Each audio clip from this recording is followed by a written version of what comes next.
The old Victorian mansion stood on a windswept hill, its silhouette a dark shadow against the evening sky.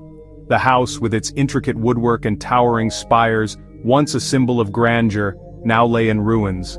The wind howled through the broken windows, carrying with it the scent of decay and the whispers of the past. It was a monument to forgotten dreams and whispered tragedies. The garden, once meticulously maintained, was now a tangled mess of overgrown weeds and wildflowers. The once vibrant paint on the walls had faded, peeling away to reveal the bare wood beneath. Locals told tales of a family perished, their souls trapped within the decaying walls. They spoke of ghostly figures seen wandering the halls at night, their mournful cries echoing through the empty rooms. The air inside was thick with the weight of sorrow and loss. Each story a brick in the foundation of fear surrounding the house. The walls seemed to pulse with a life of their own, each creak and groan a testament to the house's dark history. The very ground it stood on felt cursed, as if the earth itself rejected the mansion's presence. No one dared approach, leaving it to decay under the watchful eyes of crows. These black sentinels circled the house, their caws a constant reminder of the mansion's ominous reputation. The locals believed the crows were the spirits of the dead, forever bound to the mansion. I was never one for superstition. Ghosts and haunted houses were the stuff of campfire stories, not reality. I prided myself on my rational mind, always seeking logic and evidence in a world full of mysteries. Haunted houses were the stuff of campfire stories, not reality. I had heard the tales, of course, but I dismissed them as mere folklore, the product of overactive imaginations and a love for the macabre. My rational mind craved logic, evidence. I needed facts, not fiction. So when I inherited the mansion from a distant relative, I dismissed the stories as folklore. I saw an opportunity, a chance to restore a piece of history and perhaps uncover the truth behind the legends. So, when I inherited the mansion from a distant relative, I dismissed the stories as folklore. The letter from the lawyer was unexpected, a relic from a past I knew little about. Holding the old key in my hand, I felt a strange mix of excitement and trepidation. I saw an opportunity, a chance to restore a piece of history. The mansion, despite its dilapidated state, held a certain charm. I envisioned it restored to its former glory, a testament to the craftsmanship of a bygone era. It was a daunting task, but one I felt compelled to undertake. The air grew colder as I drove up the overgrown driveway. The path was narrow, flanked by dense trees that seemed to close in on me the further I went. It felt as though the forest itself was alive, whispering secrets and warnings that I couldn't quite make out. The car's tires crunched over fallen leaves and twigs, the sound echoing in the eerie silence that surrounded me. I couldn't help but feel a sense of foreboding, but I pressed on, determined to reach my destination. Sunlight struggled to penetrate the canopy of ancient trees, casting long, eerie shadows. The forest was a labyrinth of shadows and light, each step forward feeling like a journey into the unknown. The trees stood like silent sentinels, their gnarled branches reaching out as if to grab hold of any intruder. The air was thick with the scent of damp earth and decaying leaves, a reminder of the passage of time and the secrets buried within the forest floor. Stepping out of the car, I felt a shiver crawl up my spine. The mansion loomed before me, its dark silhouette stark against the twilight sky.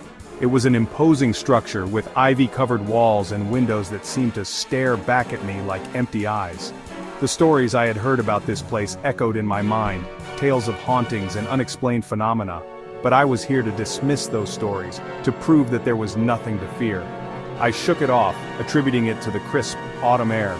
The chill in the air was biting, but it was nothing compared to the coldness that seemed to emanate from the mansion itself. I rubbed my hands together, trying to generate some warmth, and took a deep breath. This was just an old house, I told myself, nothing more. The stories were just that, stories. The heavy oak door creaked open, revealing a cavernous entrance hall. The sound of the door echoed through the empty space, a reminder of the mansion's long-abandoned state. The hall was grand, with a sweeping staircase and high ceilings, but it was also filled with shadows and the weight of history. It was as if the house itself was holding its breath, waiting to see what I would do next.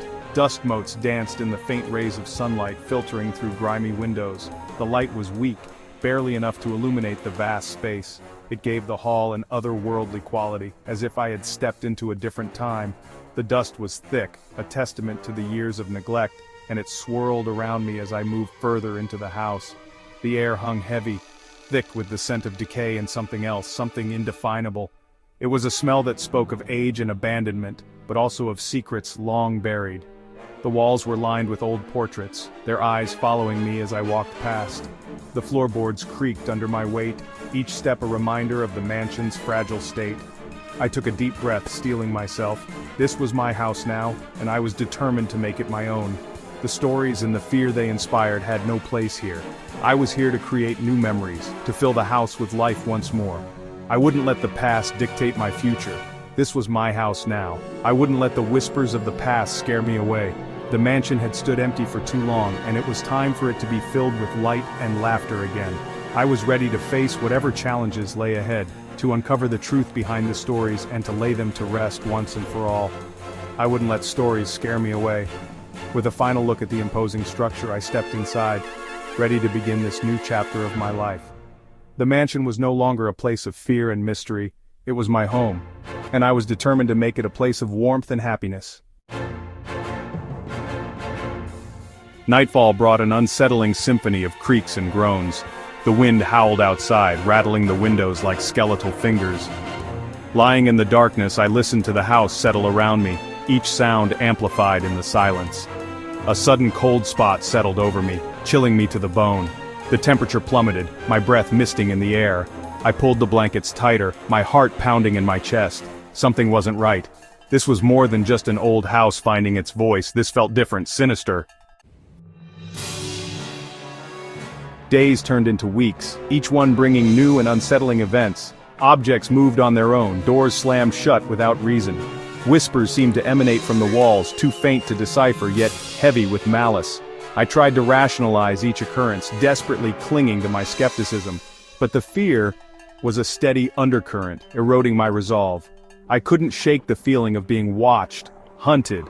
The house was alive and it was becoming increasingly hostile. Driven by a desperate need for answers, I contacted a local paranormal investigator. She arrived with an arsenal of equipment, her eyes filled with a mixture of curiosity and apprehension. We set up in the parlor, the air thick with anticipation. As the seance progressed, the room grew colder. The candles flickered violently, casting grotesque shadows that danced on the walls. Then a voice, raspy and filled with anguish, whispered through the darkness. It spoke of betrayal, of a family torn apart by greed and jealousy. It spoke of revenge. The entity's rage was palpable, a suffocating presence that filled the house. It rattled the walls, tore at the curtains, its fury echoing through the halls. Furniture overturned, paintings crashed to the floor, the air thick with fear and the stench of decay. I was trapped in a nightmare, hunted by a force I couldn't comprehend. The investigator, her face pale with terror, frantically tried to regain control, but it was too late. The entity was unleashed and it was consumed by a thirst for vengeance. Panic surged through me. I had to get out, escape the clutches of this malevolent force. But every exit was sealed, every window bolted shut.